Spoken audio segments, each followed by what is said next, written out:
हाँ दोस्तों नमस्कार। एक बार फिर से आप सभी लोगों का आपके अपने प्यारे YouTube channel physics with concept पर दिल खोल करके हार्दिक स्वागत और अभिनंदन है। तो दोस्तों आज की शानदार जानदार ज़बरदस्त वीडियो में हम सभी लोग कुमार मित्तल बुक के चैप्टर नंबर 6 किरचॉफ के नियम तथा वैद्युत परिपथ के बहुविकल्पी क्वेश्चंस को लगाने वाले हैं। इस चैप्टर में दोस्तों सिर्फ और सिर्फ 15 क्वेश्चंस हैं और 15 क्वेश्चंस जब हम लोग लगाएंगे ना तो आपको इस चैप्टर की बहुत कुछ बेसिक जानकारी आपको मिल ही जाएगी।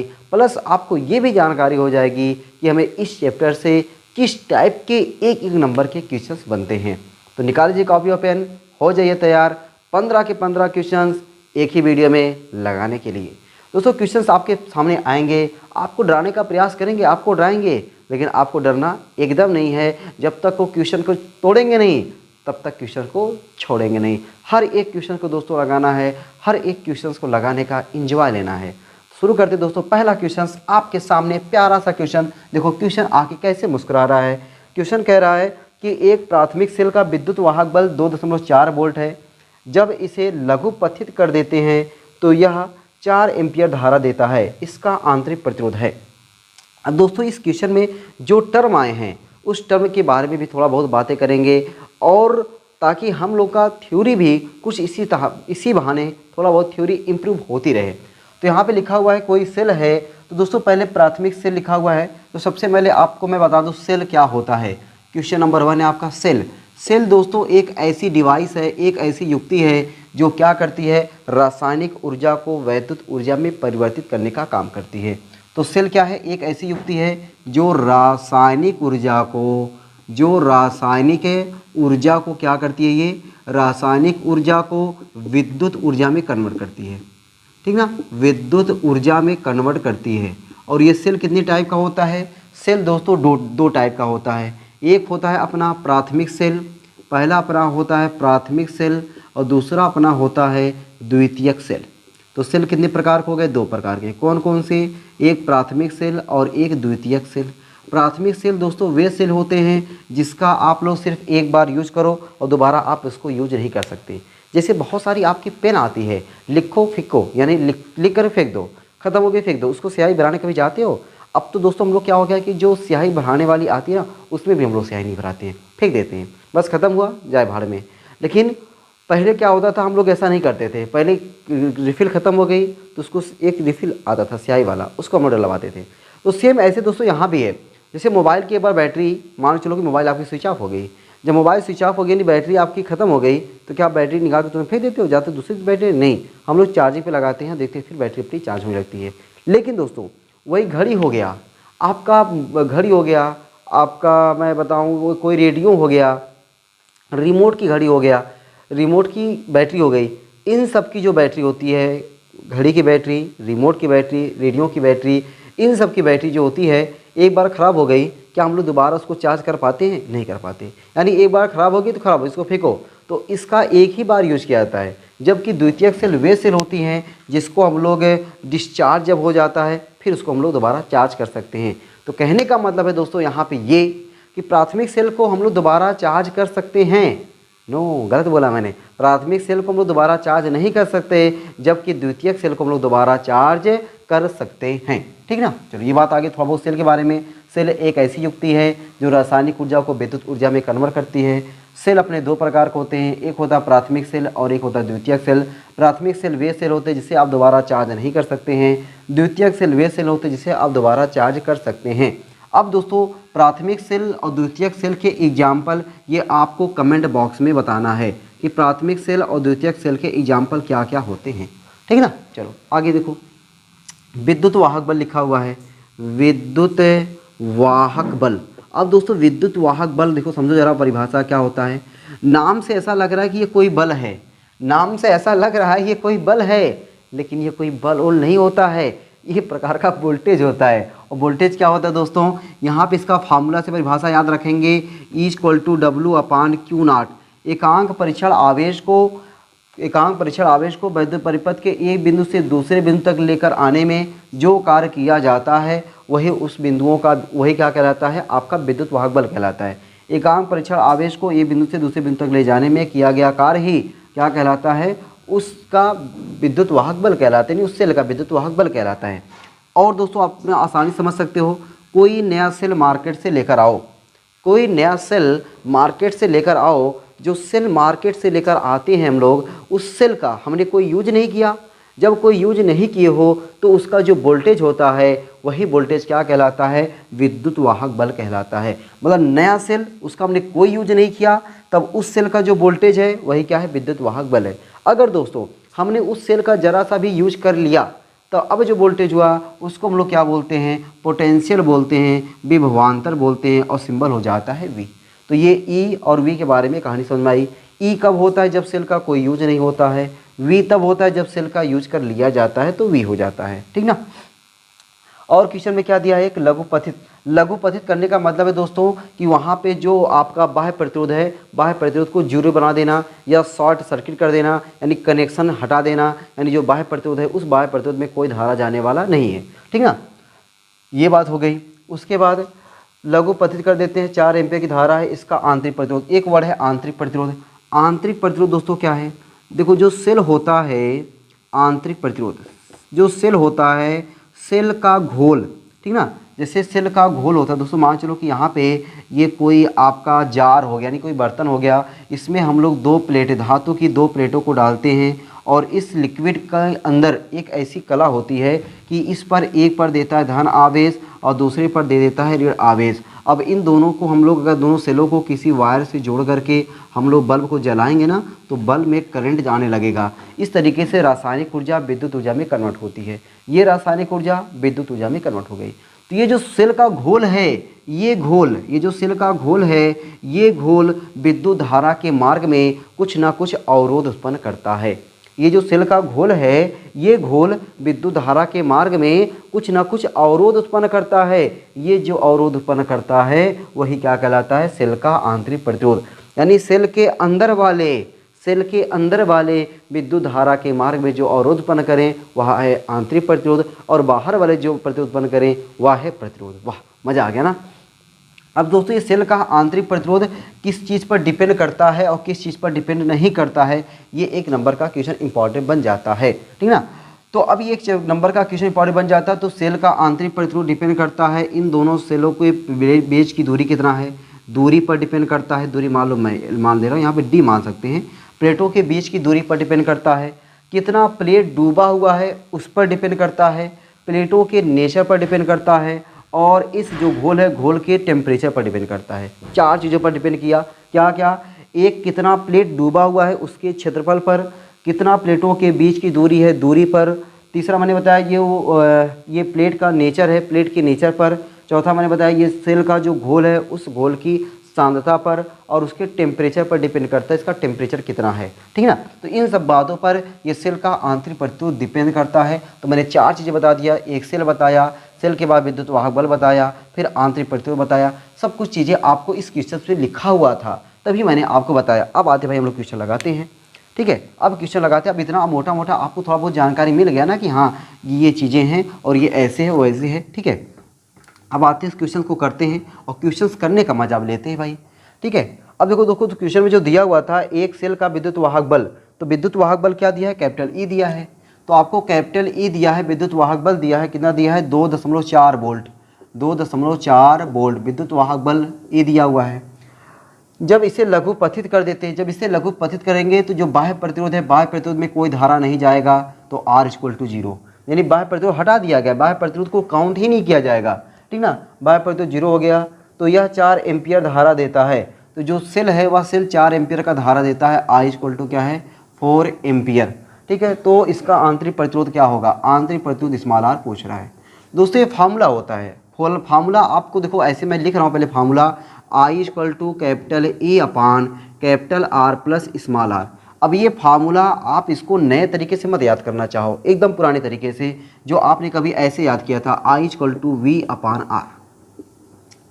आपने ये याद किया ना, I = V/R, क्लास 10th में पढ़ा हुआ है, क्लास 12th में भी हमने कई बार इसको याद करा दिया है। ये आपके जुबान में है, ये आप रट्टा मारना चाहोगे भूल सकते हो, लेकिन यहाँ जब कंपैरिजन करके याद रखोगे तो टिकाऊ रहेगा। तो I = V/R, ये जो फार्मूला बनता है, जिसको मान चलिए कोई सेल है और ये सेल के साथ उसका छोटा सा आंतरिक प्रतिरोध है, इसको बोलते हैं कैपिटल ई, आंतरिक प्रतिरोध को स्मॉल ई। और इसका ये जो बाह्य प्रतिरोध है ये हुआ बाह्य प्रतिरोध कैपिटल आर, ठीक ना। ये बाह्य प्रतिरोध है कैपिटल आर, ये आंतरिक प्रतिरोध है कैपिटल ई, सॉरी विद्युत वाहक बल है कैपिटल ई, आंतरिक प्रतिरोध है स्मॉल आर, ठीक ना। तो अब इस जो सेल है, सेल कितना धारा दिया, आई इक्वल टू जो ई, जो वी काम करता था यहाँ पे ई काम किया, ठीक है, और आर काम करता था, आर कुल प्रतिरोध आंतरिक प्लस बाह्य या बाह्य प्लस आंतरिक, वही चीज लिखा हूँ। तो ये दोस्तों फार्मूला हो गया, ठीक ना। I equal to capital E बटे capital R plus small r, ये फार्मूला है। अब फार्मूले में आर की वैल्यू क्या हो जाएगा, 0, क्यों, क्योंकि परिपथ लघुपथित कर दिया गया है, यानी इसको शॉर्ट सर्किट बना दिया गया है, या उसका अब उसमें कोई करंट जाने वाला नहीं है। तो जो सेल है उस सेल कितना धारा दे रहा है उसकी बात हो रही है, 4 एम्पियर। तो आई की जगह पे 4, ई की जगह पे 2.4, कैपिटल आर की जगह पे 0 प्लस स्मॉल आर। तो small r 0 plus small r equal to 2.4 बटे 4, तो आर इक्वल टू 4 छक 24 0.6 ओम। तो दोस्तों ये रहा पहले वाले क्वेश्चन का आंसर, ठीक ना, 0.6 ओम, ठीक। अब आ जाओ भाई क्वेश्चन नंबर दूसरे पर। प्यारा सा क्वेश्चन, पहले मैंने थ्योरी बताया, थ्योरी कुछ बता दिया, अब जाके क्वेश्चन बताया, मजा आ गया होगा। क्वेश्चन नंबर दूसरा दोस्तों आपके सामने आ गया है, कह रहा है कि यदि सेलों के संयोजन में R1 तथा R2 क्रमशः कुल आंतरिक प्रतिरोध तथा कुल बाह्य प्रतिरोध हो तो सेलों का श्रेणी क्रम संयोजन उपयोगी होता है जब। दोस्तों ये सेलों का संयोजन 3 तरीके से किया जाता है, एक होता है श्रेणी क्रम संयोजन, एक होता है समांतर क्रम संयोजन, एक होता है मिश्रित क्रम संयोजन। तीनों संयोजनों में अपने को जो 1 नंबर का क्वेश्चन यहाँ पे आया हुआ है और ये 2018 में भी आया हुआ था, तो ये 1 नंबर का क्वेश्चन उपयोगी तब हो जाता है जब आपसे पूछता है उपयोगी कब होता है। उपयोगी तब होता है जब हम लोग सेल को जोड़ें और सेल से अपने को ज़्यादा धारा मिल जाए, सेल को जोड़ें और सेल से ज़्यादा धारा मिल जाए तब अपना सेल उपयोगी हो जाता है। चलो इस बात को समझो जरा। क्वेश्चन नंबर दूसरा ये, तो मान लो दोस्तों ये है अपना पहला सेल और सेल के साथ उसका ये आंतरिक प्रतिरोध, ये है दूसरा सेल, सेल के साथ उसका ये आंतरिक प्रतिरोध, ये दोस्तों तीसरा सेल और सेल के साथ ये उसका आंतरिक प्रतिरोध। इस तरीके से मान चलो कि n सेल लगे हैं। कितने सेल लगे हैं, n सेल लगे हैं।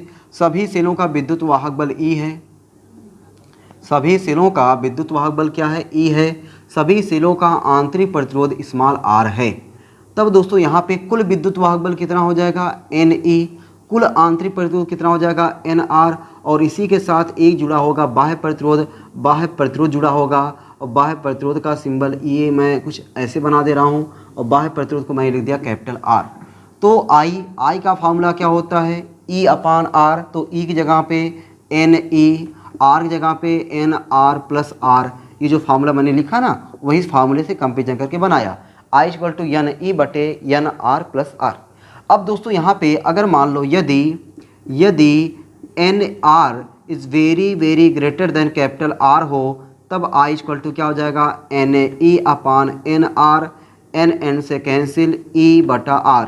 ये आया। अगर दूसरा केस दोस्तों, दूसरा केस मैंने बताया आपको कि यदि capital R is very greater than Nr तब आपका क्या हो जाएगा, I इक्वल टू Ne बटा कैपिटल R।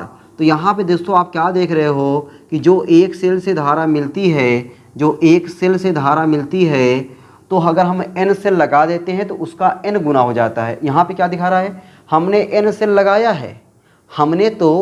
लगाया है, लेकिन अपने को जो धारा मिला है ना वह एक सेल के बराबर मिला है। बताओ कौन फ़ायदा है, उपयोगी है ये? सोच के देखो दोस्तों, क्या उपयोगी है ये? तो आप कहोगे सर 1% उपयोगी नहीं है। हमने 1 सेल लगाया उतना धारा मिला, 2 सेल लगाया ज़्यादा होना चाहिए, 3 सेल लगाया और ज़्यादा होना चाहिए, 4 सेल लगाया और ज़्यादा होना चाहिए, n सेल लगा दिया और ज़्यादा होना चाहिए, लेकिन ये उल्टा कर दे रहा है। n लगा दिया हमने तब भी उतना ही धारा मिला जितना एक सेल से मिलना चाहिए। तो ये दोस्तों अपना उपयोगी नहीं है, जबकि ये अपना उपयोगी है। तो अब आ जाओ क्वेश्चन पे।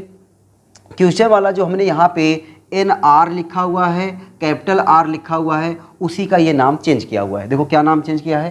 क्वेश्चन में कह रहा था कि यदि सेलों के संयोजन में R1 तथा R2 क्रमशः कुल आंतरिक प्रतिरोध तथा कुल बाह्य प्रतिरोध हो, यानी ये R1 क्या है, कुल आंतरिक प्रतिरोध है, और ये R2 क्या है, कुल बाह्य प्रतिरोध है।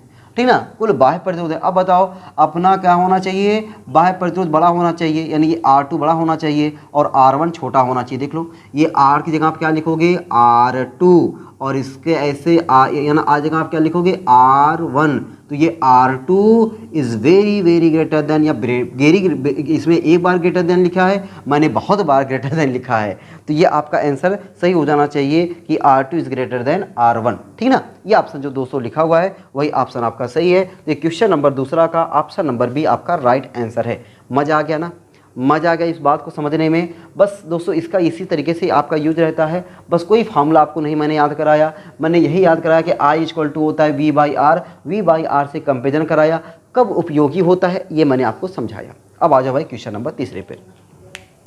क्वेश्चन नंबर तीसरे पे आते हैं दोस्तों, इसको मैं इरेज कर देता हूँ। क्वेश्चन नंबर तीसरा आपके सामने धीरे धीरे कदमों के साथ आ रहा है और देखते हैं आप उसका स्वागत कैसे करते हो।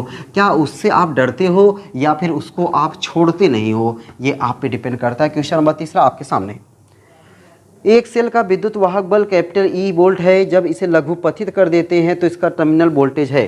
दोस्तों ये मान के चलो कि कह रहा है कि एक सेल है जिसका विद्युत वाहक बल E वोल्ट है। ये दोस्तों कोई सेल है और इस सेल का सेल के साथ आंतरिक प्रतिरोध भी लगेगा, ठीक ना, और कह रहा है कि इस आगे, अच्छा और आगे क्या कह रहा है कि E वोल्ट जब इसे लघुपथित कर देते हैं, लघुपथित, अच्छा यहाँ पे कोई बाह्य प्रतिरोध लगा हुआ है। दोस्तों लघुपथित कर देने का मतलब है, लघुपथित कर देने का मतलब है कि इसको शॉर्ट सर्किट कर देना, यानी इस वाले में अब कोई धारा नहीं आएगा। जब इस वाले में कोई धारा ही नहीं आएगा, जब इस वाले में कोई धारा नहीं आएगा, तो मैंने अभी बताया इससे पहले अभी आया था R की वैल्यू 0 ने लिया था, R की वैल्यू 0 हुआ था, I की वैल्यू 0 हुआ। तब बताओ भाई यहाँ का जो वोल्टेज होगा, इसका क्या पूछा आपसे, तो इसका टर्मिनल वोल्टेज है, तो जो तब इसका टर्मिनल वोल्टेज दोस्तों, इसका जो टर्मिनल वोल्टेज होगा V, वहाँ पे क्या हो जाएगा 0 हो जाएगा। इसका मतलब इसमें कोई धारा ही नहीं है, इस वाले में कोई धारा ही नहीं है, तब इस वाले का वोल्टेज भी क्या हो जाएगा 0 हो जाएगा। अगर ये लघुपथित नहीं किया जाता तब इसका कुछ ना कुछ वोल्टेज होता, ठीक ना। तो ये रहा अपना क्वेश्चन नंबर तीसरा। अब जाते दोस्तों क्वेश्चन नंबर चौथे पर। क्वेश्चन नंबर चौथा कह रहा कि एक बैटरी जिसका विद्युत वाहक बल 5 वोल्ट है तथा आंतरिक प्रतिरोध 2 ओम है, एक बाहरी प्रतिरोध से जुड़ी है, यदि परिपथ में धारा 0.4 एम्पियर हो तो बैटरी की टर्मिनल वोल्टता है। बढ़िया क्वेश्चन दोस्तों, समझो जरा। एक बैटरी जिसका विद्युत वाहक बल 5 वोल्ट है, ये मैंने बताया दोस्तों बैटरी, और इस बैटरी का विद्युत वाहक बल कितना है 5 वोल्ट है, और बैटरी है, बैटरी के साथ लगा रहेगा उसका आंतरिक प्रतिरोध, ठीक ना, ये उसका क्या हो गया आंतरिक प्रतिरोध हो गया। और आंतरिक प्रतिरोध कितना है 2 ओम है, ये कितना है 2 ओम है। ये बैटरी का विद्युत वाहक बल 5 वोल्ट, बैटरी का आंतरिक प्रतिरोध कितना है 2 ओम है।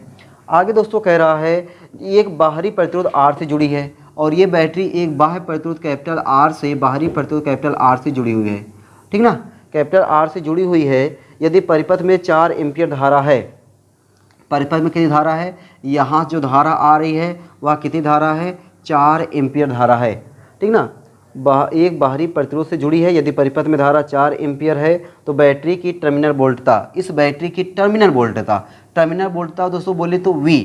अब दोस्तों यहाँ पे इसको निकालने के टर्मिनल वोल्टता V निकालने के लिए एक फार्मूला होता है V equal to E minus I are.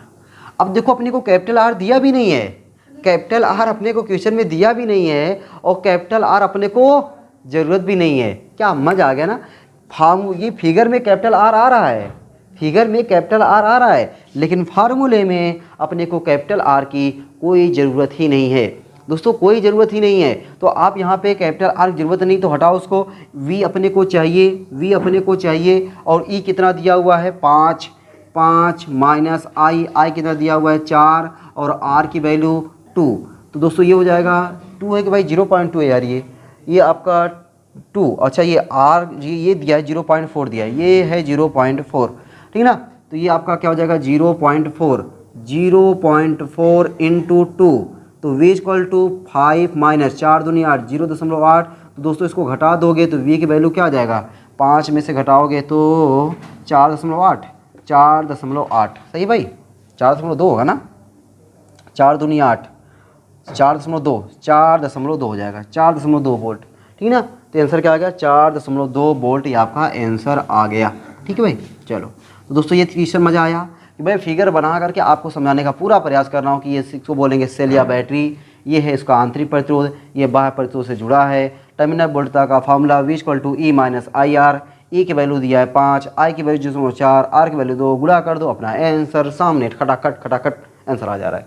चलो भाई क्वेश्चन नंबर 5वां दोस्तों आपके सामने कह रहा कि विद्युत वाहक बल 1.5 वोल्ट तथा आंतरिक प्रतिरोध 0.15 ओम के एक सेल से 2 एम्पियर की धारा प्रवाहित हो रही है। सेल के दोनों सिरों के बीच वोल्टता में मापा गया विभवांतर होगा। देखो वही वोल्टता, वही क्वेश्चन फिर फिगर बनाने की ज़रूरत है क्या? फिर फिगर बना ही देता हूँ। ये दोस्तों है कोई सेल या बैटरी, और सेल या बैटरी आएगा, उसके साथ एक उसका आंतरिक प्रतिरोध लगा होता है छोटा आर, और इसके साथ जुड़ा होता है एक बाह्य प्रतिरोध कैपिटल आर। तो इस बाह्य प्रतिरोध कैपिटल आर के सिरों के बीच वोल्टता या इसका वोल्टता दोनों बात एक ही हो जाता है। वह फार्मूला होता है V = E - IR, ठीक ना।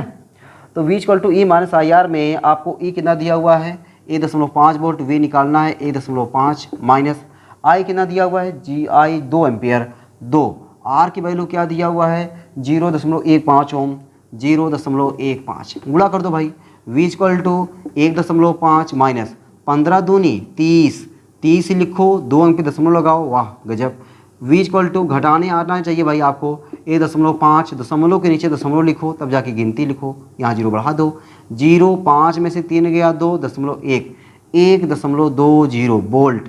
ये दोस्तों आपका क्या आ गया? आंसर आ गया, ठीक ना। ये रहा क्वेश्चन नंबर आपका 5वां। क्वेश्चन नंबर 6 बात आते दोस्तों। क्वेश्चन नंबर 6 आपसे कह रहा है कि एक सेल का विद्युत वाहक बल E वोल्ट तथा आंतरिक प्रतिरोध r ओम है। इसे r ओम के बाह्य प्रतिरोध से जोड़ा जाता है। सेल के दोनों टर्मिनलों के बीच विभवांतर होगा। एकदम दोस्तों इसी टाइप का क्वेश्चन है।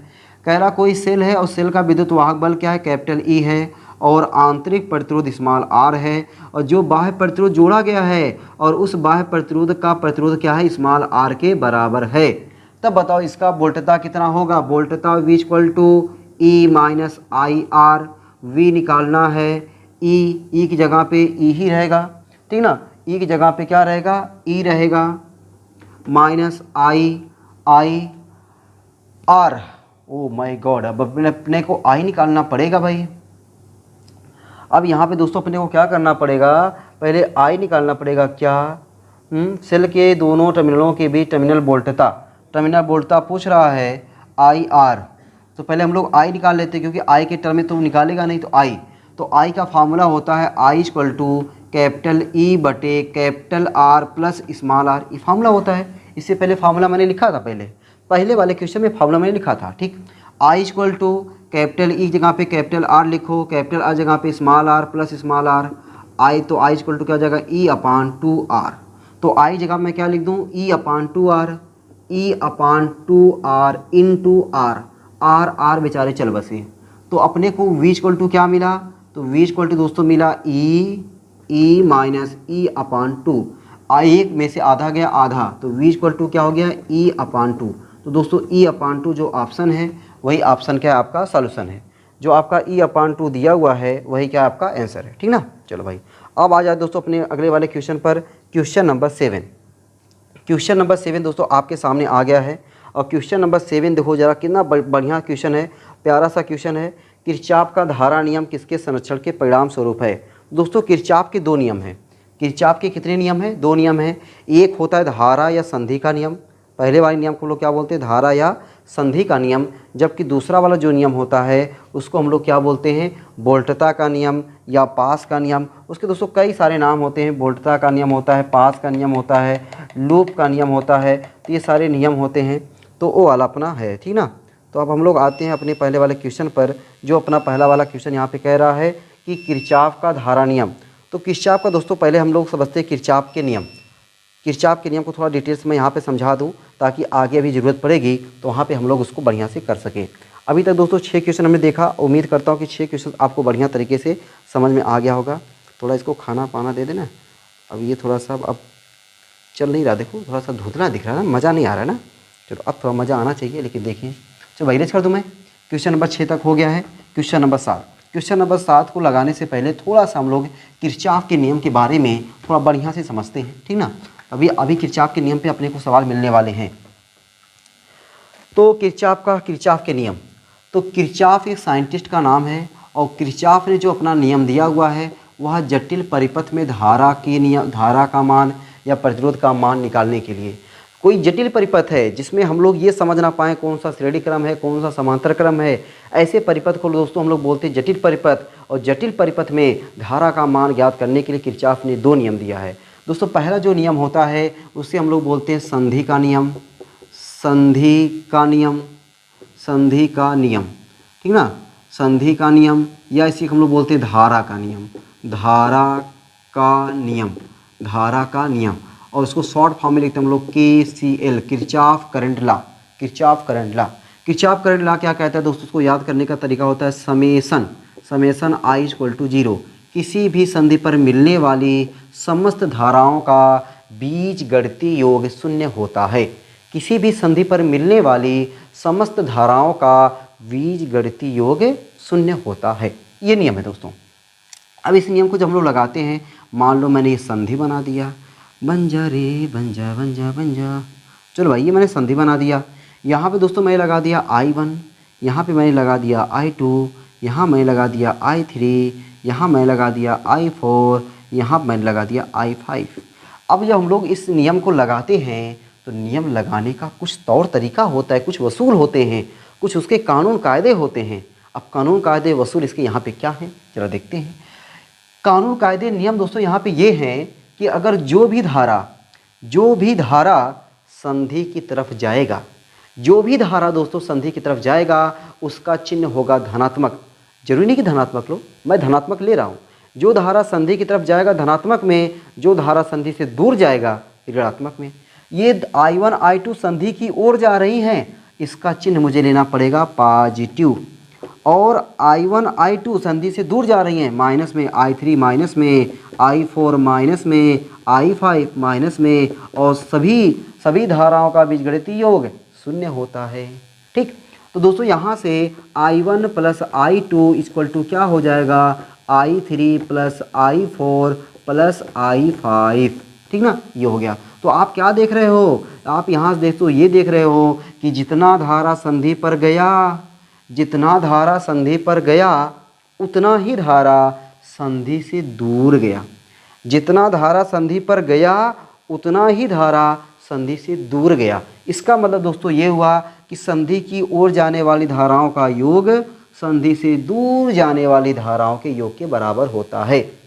तो दोस्तों धारा कब प्रवाहित होता है, जब आवेश प्रवाह होता है। तो जितना आवेश संधि पर जाएगा उतना ही आवेश संधि से दूर जाएगा। तो हम कह सकते हैं कि संधि का नियम या धारा का नियम किसके संरक्षण पर आधारित है, आवेश संरक्षण पर आधारित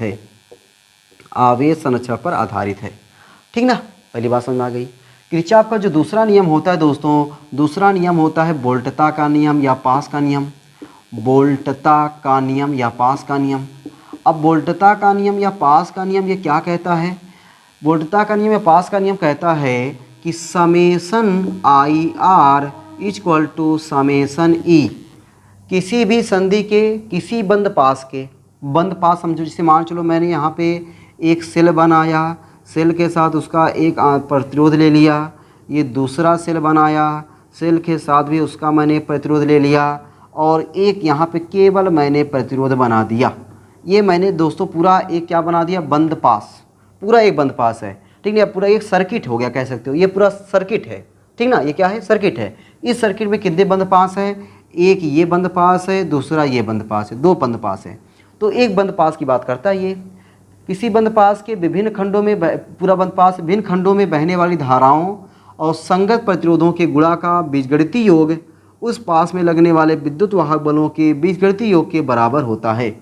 ये दोस्तों जो मैं लिखा हूँ ना, इसी से शब्द बोलने का प्रयास करो। इसी शब्द बोलोगे आपको किरचॉफ का दूसरा नियम एकदम जुबान पे हो जाएगा। किरचॉफ के दूसरे नियम क्या होता है, किरचॉफ के नियम के अनुसार या वोल्टता के नियम के अनुसार किसी वैद्युत परिपथ के विभिन्न खंडों में बहने वाली धाराओं और संगत प्रतिरोधों के गुणा का बीजगणितीय योग उस पास में लगने वाले विद्युत वाहक बलों के बीजगणितीय योग के बराबर होता है। आई और आर के बीच में गुणा है, इसीलिए गुणा के बीजगणितीय योग बोला जा रहा है, ठीक ना। अब दोस्तों जब ये नियम लगाते हैं तो हम लोग अगर मान चलो कि ये सेल है और सेल से धारा किधर चलता है, प्लस की ओर से, तो ये धारा की दिशा हो गई। तो धारा की दिशा में चलेंगे तो धारा और प्रतिरोध, धारा और प्रतिरोध का जो गुणा है उसको क्या लेंगे हम लोग, पॉजिटिव लेंगे। कब, जब हम लोग धारा की दिशा में चलेंगे। अगर दोस्तों धारा की दिशा, ये धारा की दिशा है, मान लो इधर मैं चल रहा हूँ, अगर धारा की दिशा ये इधर है और मैं इधर चल रहा हूँ, उल्टा चल रहा हूँ, धारा इधर जा रही है और मैं इधर जा रहा हूँ, तो ये I1 और R का जो गुणा होगा वह क्या हो जाएगा, माइनस हो जाएगा। भैया उसकी दिशा में चलेंगे प्लस में, उसकी दिशा में नहीं चलेंगे माइनस में। आ जाओ भाई इस पर, ये तो ये इसका गुणा चिन्ह हो गया, इसका चिन्ह देखो, अगर मान चलो माइनस से प्लस जाते हैं तो बाद वाला चिन्ह लिया जाता है, बाद वाला माइनस से प्लस पर आए, माइनस से प्लस पर आए तो प्लस ले लो, प्लस से माइनस पर गए, माइनस पर गए माइनस ले लो, तो बाद वाला चिन्ह लिया जाता है, बाद वाला प्लस है तो प्लस, बाद वाला माइनस है तो माइनस, ठीक है। ये दोस्तों मैंने थोड़ा बहुत आपको किरचॉफ के नियम के बारे में बताया। वोल्टता का नियम जो दोस्तों होता है वह किसके संरक्षण पर आधारित होता है, वह आपके ऊर्जा संरक्षण पर आधारित होता है। अब आप कैसे समझोगे दोस्तों, ये विद्युत वाहक बल, अभी मैंने बताया विद्युत वाहक बल इक्वल टू होता है W/Q। एकांक परीक्षण आवेश को एक बिंदु से दूसरे बिंदु तक लाने में किया गया कार्य, यानी एक प्रकार का कार्य है। V/I/R विभवांतर, विभवांतर भी एक प्रकार का क्या है, एक आवेश को दूसरे बिंदु से किसी आवेश को एक बिंदु से दूसरे बिंदु तक ले जाने में किया गया कार्य है, यानी कार्य है। तो हम कह सकते हैं कि ये जो वोल्टता का नियम है या ऊर्जा संरक्षण के सिद्धांत पर आधारित है। तो पहला नियम किसके संरक्षण पर आधारित है, आवेश, दूसरा वाला ऊर्जा संरक्षण के सिद्धांत पर आधारित है। तो किरचॉफ के नियम को मैंने दोस्तों पूरा डिटेल से बता दिया, कैसे नियम लगाए जाते हैं सब कुछ बता दिया, ताकि आपको क्वेश्चंस आए आप छोड़े ना। अब आते भाई क्वेश्चन वाले, क्वेश्चन नंबर जो 7वां था, उस 7वें का जो सॉल्यूशन आपका क्या हो जाएगा, अब बताने की जरूरत है क्या, कि किरचॉफ का धारा का नियम आवेश पर, किरचॉफ का वोल्टता का नियम ऊर्जा संरक्षण के सिद्धांत पर आधारित है। चलो भाई अब आ जाओ दोस्तों क्वेश्चन नंबर 8। क्वेश्चन नंबर 8 दोस्तों एकदम इसी टाइप का क्वेश्चन जो भी मैंने आपको पहला नियम बताया। आपको दिया गया किसी दिए गए चित्र में किसी परिपथ के भाग में धारा दर्शाई गई है, तो धारा का मान देखो। फोटो देखो, अपना क्वेश्चन का फोटो देखो, फोटो देख लो भाई, फोटो देख लिया ना। चलो इससे फोटो जो बना हुआ है ना वैसे फोटो मैं बना रहा हूँ। चलो ये देखो, यह क्या फोटो है ना। इस फोटो में दोस्तों यहाँ पे दिया है 4 एम्पियर और यहाँ पे दिया ये 2 एम्पियर। अब बताओ ये दोनों ये संधि पर आ रही नहीं, दोनों आ रहे हैं, 4 2 6, वाह गजब। 6 में से एक निकल गया, यहाँ पे 1 एम्पियर निकल गया है, 6 से दूर भाग गया 1 एम्पियर, 5 एम्पियर बचा, और 5 में से 1.3 एम्पियर और निकल गया, तो कितना बचा, 5 में से 3 निकाल दो, 5 अरे भाई 4 2 6, 6 में से गया 5, 5 में से 1.3 निकाल दोगे तो ये आई का वैल्यू कितना आ जाएगा, तो कहोगे सर 3.7 एम्पियर। फिर समझ लो जरा, ये 4 एम्पियर 2 एम्पियर यहाँ पहुँचे 6 एम्पियर हो गया, और 6 में से 1 निकल गया 5, 5 में से 1.3 निकल गया, कितना बचा 3.7। वाह मज़ा आ गया भाई। क्वेश्चन नंबर दोस्तों 8 मज़ा आ गया है। क्वेश्चन नंबर आ जाओ भाई 9। क्वेश्चन नंबर 9 पर, क्वेश्चन नंबर 9 दोस्तों आपके सामने आ गया है, और क्वेश्चन नंबर 9 कह रहा है कि 2 एम्पियर की वैद्युत धारा चित्र में प्रदर्शित परिपथ में प्रवाहित हो रही है, विभवांतर VB - VD है। चलो भाई फिगर पहले बना लो। एक पतंग बनाया दोस्तों, पतंग, ठीक ना, पतंग की तरह बनाया फिगर। ये देखो ऐसे, ये है तुम्हारी पतंगिया जो तुम लोग कभी कभी उड़ाते हो ना, वो वाली तुम्हारी पतंग है, ठीक ना, जो पड़ोसी काट के हंसता है जब। ये देखो ये, ठीक है, ये पतंग तो बना दिए। यहाँ पे दोस्तों ये जा रहा है करंट 2 एम्पियर का, ठीक है, और यहाँ पे कुछ इस तरीके से ऐसे दिखा दिया रहा है करंट।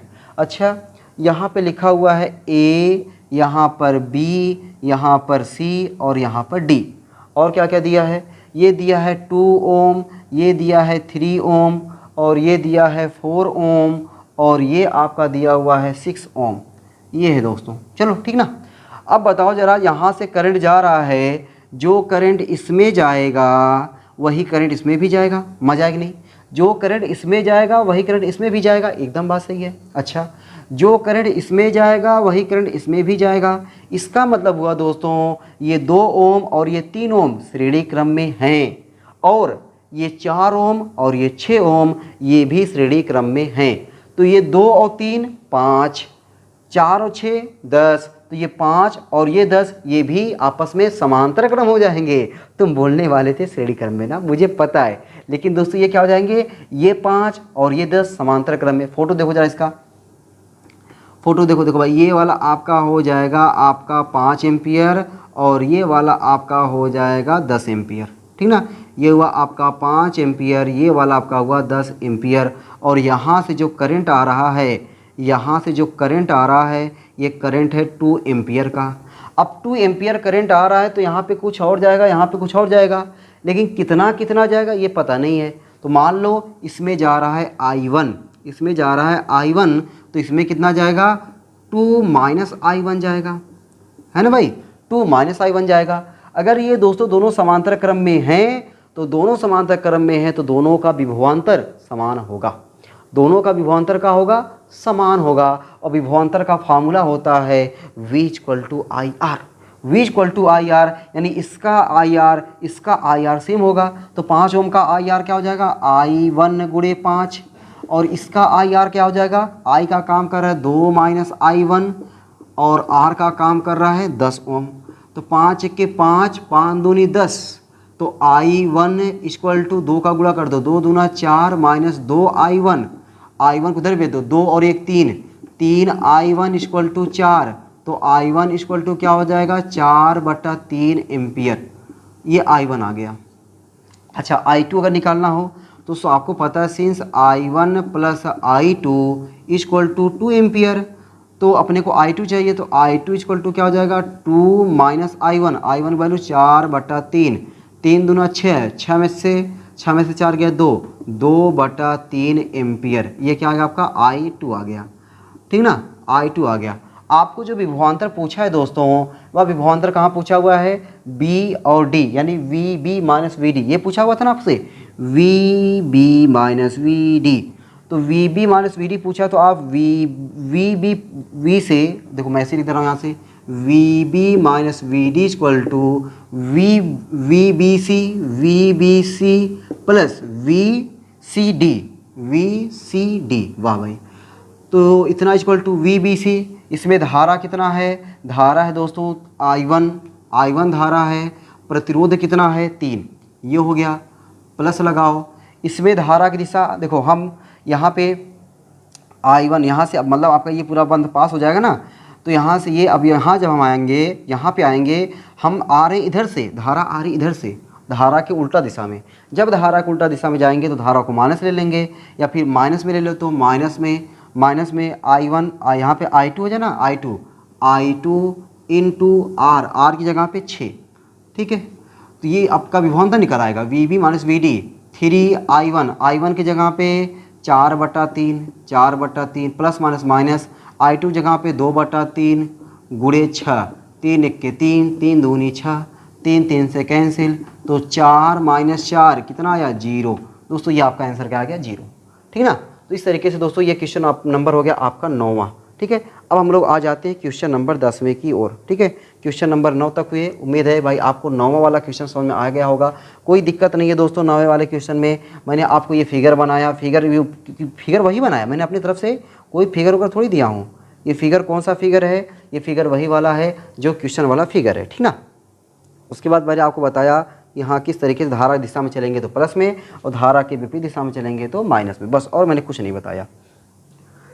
अब आ जाते हैं दोस्तों अगले वाले क्वेश्चन पर। अगला वाला क्वेश्चन है क्वेश्चन नंबर 10, 9 के बाद 10वां, ठीक है। मैं इसको इरेज कर दूँ एकदम भाई, इरेज करते हैं। क्वेश्चन नंबर 10 दोस्तों देखो जरा, 10 क्या है, 10 की क्या है औकात, ठीक ना। चलो भाई ये देखो, मैंने यहाँ पे पूरा सफाया कर दिया। क्वेश्चन नंबर 10, क्वेश्चन नंबर 10 दोस्तों आपके सामने आ गया है, और 10 में देखो जरा क्या क्या कह रहा है। कह रहा है कि संलग्न चित्र में बिंदुओं A तथा B के बीच विभवांतर होगा। फिगर बनाया दोस्तों कुछ ऐसे, यहाँ पे लिखा हुआ है B, और यहाँ पे कुछ ऐसे रेसिस्टेंस लगा दिया है, ये रेसिस्टेंस हो गया, और यहाँ पे ला दिया बिंदु A, ठीक ना।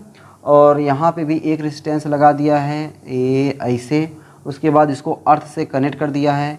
देखो ये अर्थ का सिंबल है, अर्थ कनेक्ट कर दिया है। इसको यहाँ पे सेल लगा दिया है, और ये सेल है 12 वोल्ट की, 12 वोल्ट 440 वोल्ट लगे छूने से तेरे, लेकिन यहाँ पे 12 वोल्ट दिया है भाई, ठीक ना। हाँ 40 वोल्ट मत समझ लो तुम लोग।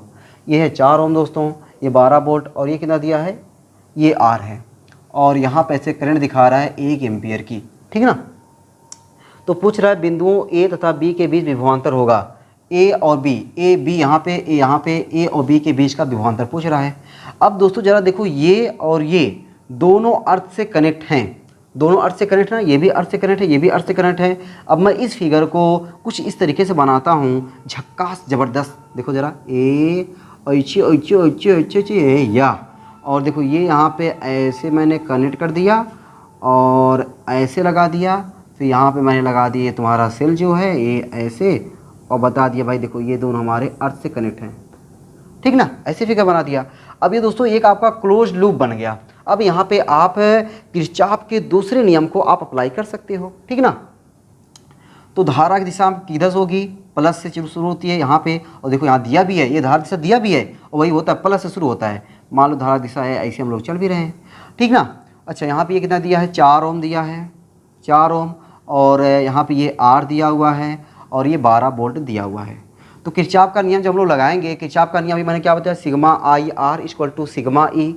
तो sigma I R equal to sigma E, तो सिग्मा आई आर जब लगाएंगे तो आई कितना दिया भैया अपने को, 1 एम्पियर, और प्रतिरोध कितना R, तो 1 इंटू R आई आर। अच्छा यहाँ पे वही धारा जाएगा, प्लस लगा दो, आई कितना है 1, R की जगह कितना है 4, ठीक ना। 1 into R plus 1 into 4 equal to sigma I R, sigma मैं यहाँ लिख दूँ, sigma I R equal to sigma E. तो आई आर में ये जगह यहाँ पे आई, यहाँ पे आर, फिर वही आई इसमें भी जा रहा है, तो आई इंटू आर, ये चीज़ हो गया इक्वल टू विद्युत वाहक बल में जब हमने बताया बाद वाले लेते हैं, ऐसे मैं चल रहा हूँ तो पहले माइनस आया बाद में प्लस आया, प्लस वाले ले लो, ठीक ना। तो 1 into R plus 1 into 4 equal to 12, तो आर इक्वल टू क्या आ गया, 8 ओम आया, आर इक्वल टू क्या आया, 8 ओम आया। हमें करना क्या दोस्तों, यहाँ पे ए है, यहाँ पे बी है, ए और बी के बीच वोल्टेज निकालना है। तो ए और बी के बीच voltage V A B equal to I R A B, सही है ना, आई आर ए बी। तो ए और बी के बीच में कितना प्रतिरोध है, 8, ए और बी के बीच में कितना करंट जा रहा है, 1 एम्पियर का।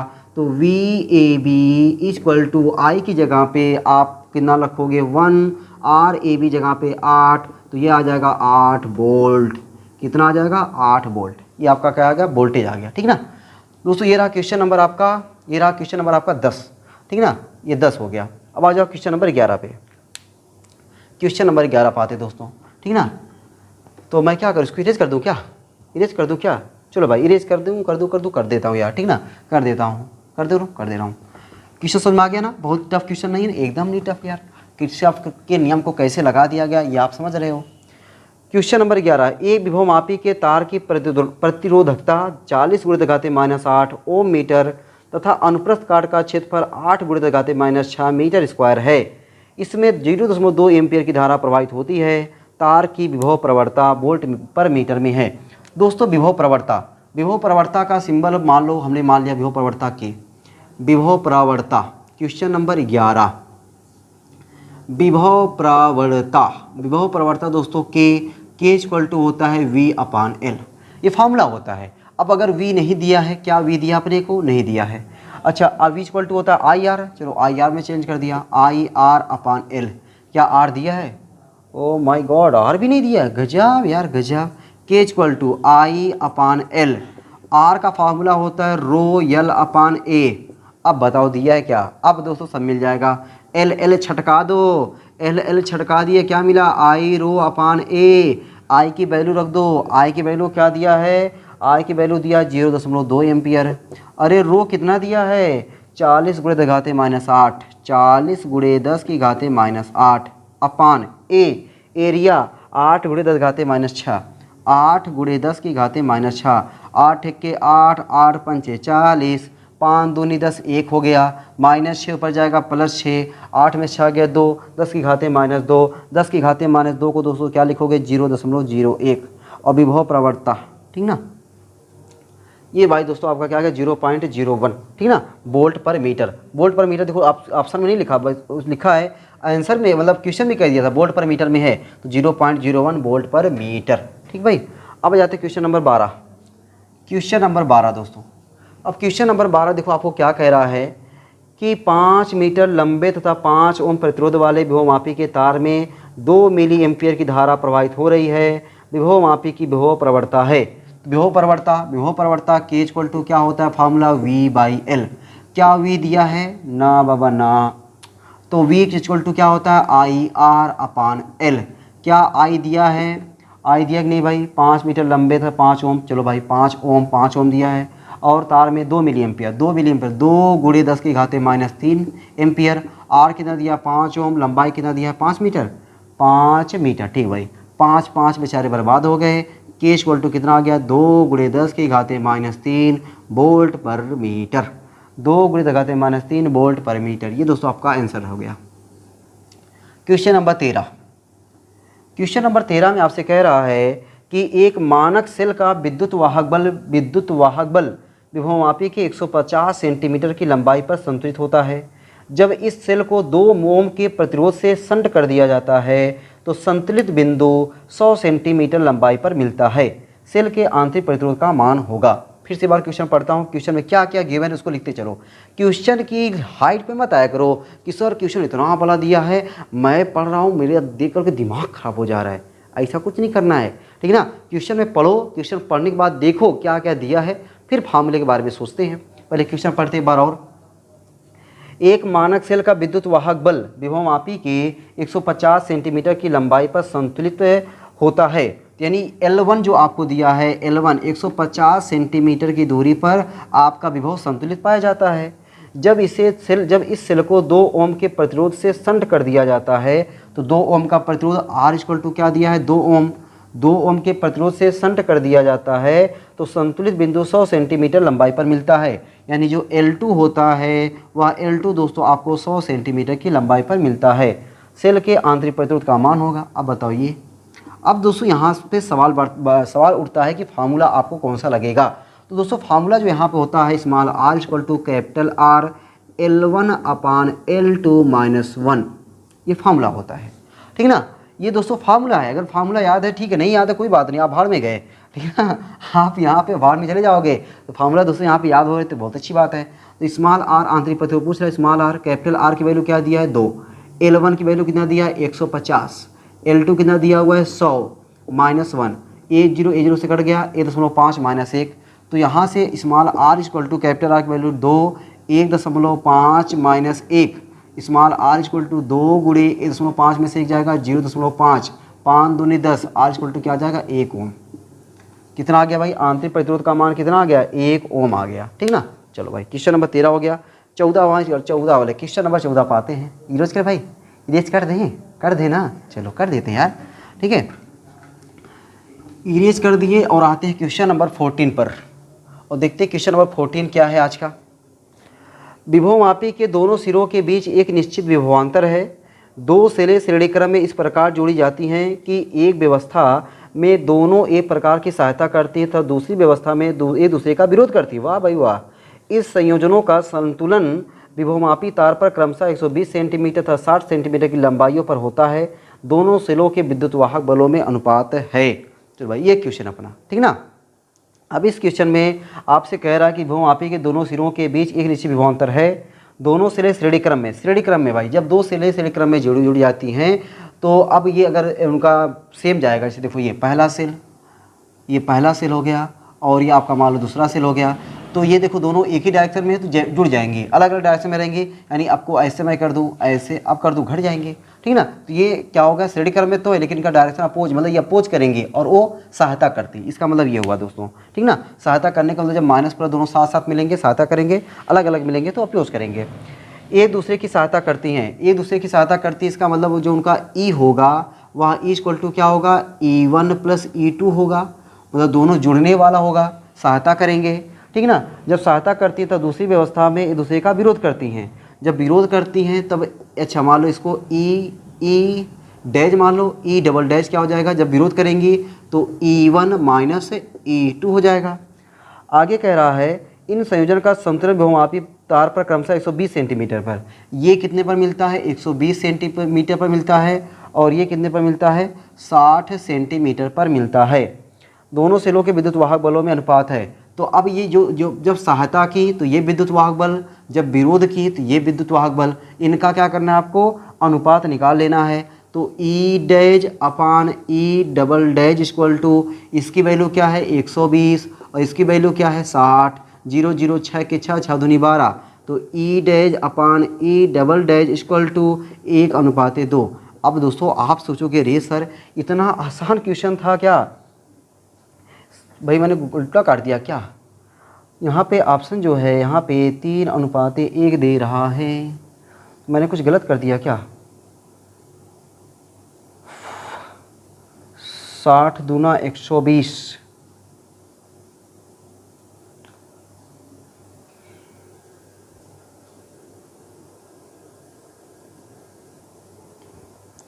तो दोस्तों मैं यहाँ पे कर रहा हूँ थोड़ा सा, यहाँ पे मिस्टेक ये हुआ कि यहाँ पे 0 0 तो मैं काट दिया, लेकिन ये जो E1 प्लस E2, ई डैश की जगह पे मैं क्या लिखूँगा E1 प्लस E2 और ई डबल डैश की जगह मैं क्या लिखूँगा E1 माइनस E2। तो अभी मेरा आंसर यहाँ पे नहीं आएगा ना, देखो यहाँ पे ये गलत आ रहा है अभी। तो यहाँ पे मेरा क्या हो जाएगा, मैं ई डैश की जगह मैं क्या लिख दूँ E1 plus E2, E1 plus E2 और ई डबल डैश के प्लेस पर E1 minus E2, E1 minus E2, और ये क्या हो जाएगा 2/1, क्रॉस मल्टीप्लाई कर दूंगा तो E1 plus E2 equal to हो जाएगा 2E1 माइनस 2E2, ठीक ना, 2E1 माइनस 2E2। तो उनके दोनों सेलों के विद्युत वाहक बलों में अनुपात यानी E1 और E2 में रेशियो पूछ रहा है।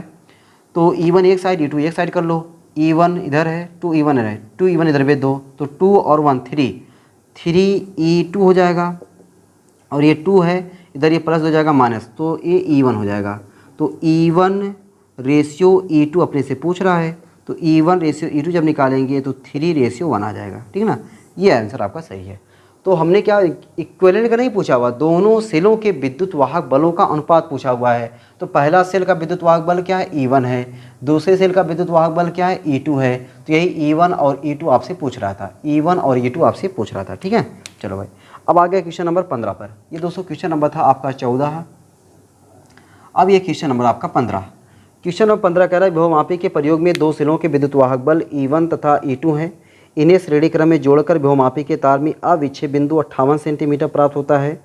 जब E2 विद्युत वाहक बल वाली सेल की ध्रुवता उलट दी जाती है तब अविच्छेद बिंदु 29 सेंटीमीटर पर प्राप्त होता है। E1/E2 का अनुपात है। जो दोस्तों ये सवाल लगाओ एकदम इसी का 2 कॉपी है, एकदम इसी का जुड़वा भाई है एकदम क्वेश्चन में। देखो भाई क्वेश्चन में क्या कह रहा है, जब विभवमापी के प्रयोग में दो सेलों के विद्युत वाहक बल E1 तथा E2 हैं। पहला सेल है उसका विद्युत वाहक बल है E1 और दूसरा सेल है उसका विद्युत वाहक बल है E2। आगे कह रहा है इन्हें श्रेणी क्रम में जोड़कर विभवमापी के तार पर अविच्छेद बिंदु 58 सेंटीमीटर पर प्राप्त होता है। तो जब इन्हें जोड़ा जाता है तो जोड़ेंगे तो E1 प्लस E2, और E1 प्लस E2 आपको कितना मिलता है 58 सेंटीमीटर की दूरी पर मिलता है। आगे जब E2 विद्युत वाहक बल वाली सेल की ध्रुवता पलट जाती है, यानी अब E2 वाला पलट दिया गया है तो माइनस में हो जाएगा, तो E1 माइनस E2 ये कितना हो जा रहा है आपका, ये हो जा रहा है दोस्तों आपका उलट दी जाती है तो अब इसे बिंदु 29 सेंटीमीटर पर प्राप्त होता है। तो अब क्या करो E1 प्लस E2 अपान E1 माइनस E2 कर दो, तो ये क्या हो जाएगा 58/29, 29 दूना 58, ये 2 हो जाएगा 2, क्रॉस मल्टीप्लाई कर दो तो E1 plus E2 equal to 2E1 minus 2E2। तो E1 अपान E2 पूछ रहा है, तो E1 यहाँ पे है, E1 यहाँ पे है, E1 उधर भेज दो और 2E1 इधर लेकर आओ, 2 और 1, 2 1 कितना हो जाएगा 3, 3E1 इक्वल टू यहाँ से जाएगा E1 आ जाएगा, ठीक ना, क्या आ जाएगा ये E1 आ जाएगा। तो E1 नहीं भाई E2 आ जाएगा ना, 3E1, ये E2 कर दो भाई, ये 2 इधर आया प्लस आया ना तो 3 हो गया, E2 हो गया, E2 यहाँ पे E1, तो E1 upon E2, E1 upon E2 equal to क्या आ जाएगा 3:1।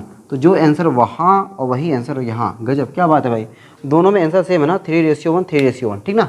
तो ये दोस्तों रहा क्वेश्चन नंबर आपका 15। और आज के इस मतलब जो आपका चैप्टर है किरचॉफ के नियम तथा वैद्युत परिपथ का, ये 15 से जो 15 क्वेश्चन दिए हैं सारे 15 क्वेश्चंस का सॉल्यूशन।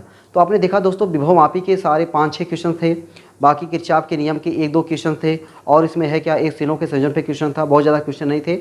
इन सारे क्वेश्चंस को आप बढ़िया तरीके से समझ लीजिएगा। बाकी विभवमापी वाले क्वेश्चन है ये शायद आपके सिलेबस में अब की बार हटा दिया गया है, इसको एक बार स्किप कर लेंगे तब भी चलेगा। बाकी स्टार्टिंग के जो आपके लगभग 8 से 9 क्वेश्चन थे, तो 6 से 8-9 क्वेश्चंस आपकी जो स्टार्टिंग है वही आपको बढ़िया तरीके से देख लेना है। अगर एक बार इसको आप नहीं भी देखेंगे तब भी चलेगा, लेकिन अगर जानकारी है दोस्तों तो अच्छी बात है, क्योंकि अगर आप इंटर के बाद जैसे CUT का एग्ज़ाम देते हो तो वहाँ पे ये कतई नहीं कहा जाएगा कि हाँ आपको ये विभवमापी नहीं पढ़ाया गया है या विभवमापी सिलेबस से नहीं है तो आपके CUT में नहीं आएगा। ऐसी कोई बात नहीं दोस्तों, वहाँ पे आपको CUT में ये इस टाइप के क्वेश्चंस पूछे जा सकते हैं, या थोड़ा सा विभवमापी के बारे में पढ़े रहेंगे तो ये आइडिया रहेगा हाँ विभवमापी का विभव प्रवणता का फार्मूला होता है V/L, हमने कैसे तरीके से फार्मूले निकाले कि small r equal to capital R L1/L2-1। तो ये सब फार्मूले थोड़ा बहुत दिमाग में ज़रूर चलते रहेंगे। ठीक है, तो आज की क्लास यही तक था, बस सिर्फ 15 क्वेश्चन थे, ज़्यादा क्वेश्चन थे नहीं। अब हम लोग दोस्तों मिलते हैं अगली क्लास में, और अगली क्लास में दोस्तों हम लोग चैप्टर नंबर 7 के बहुविकल्पी को लगाने वाले हैं। तो 6 चैप्टर के देखो कितनी जल्दी 6 चैप्टर के अपने को बहुविकल्पी क्वेश्चंस का काम तमाम हो गया। ठीक है, ऐसे ही दोस्तों पार्ट 1 के ऑल टू ऑल चैप्टर का पहले हम लोग बहुविकल्पी लगवाने वाले हैं। बाकी आप लोगों की जो डिमांड रहेगी, जैसी डिमांड रहेगी उस डिमांड के अनुसार अभी और कुछ चेंज करने वाले हैं, लेकिन हाँ वो आपकी डिमांड होनी चाहिए। आपकी डिमांड दोस्तों जैसी रहेगी वैसे परिवर्तन करने वाले हैं। आज की क्लास यहीं तक, फिर मिलते हैं आपको अगली क्लास में। आप लोग ऐसे हंसते रहिए, मुस्कुराते रहिए, पढ़ाई लिखाई को शानदार धुआंधार ज़बरदस्त तरीके से करते रहिए। चलते भाई सबको बाय बाय।